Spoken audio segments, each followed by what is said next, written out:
На 88 годишна возраст почина македонската писателка Оливера Николова, авторката на безвременската книга Зоки Поки. Николова работниот век го поминала во јавниот сервис МРТВ, како уредничка и драматург. Автор е на 30 на книги за деца и возрастни, меѓу кои раскази, романи, сликовници и пиеси.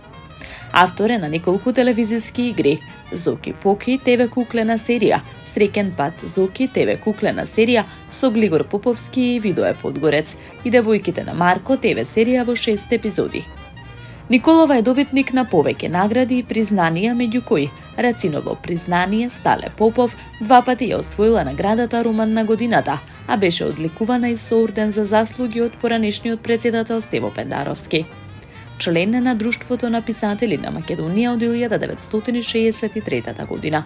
Смртта на Николова ја потврдија од Друштвото на писателите на Македонија, од каде дополнително ќе го соопштат датумот и терминот за незиниот погреб.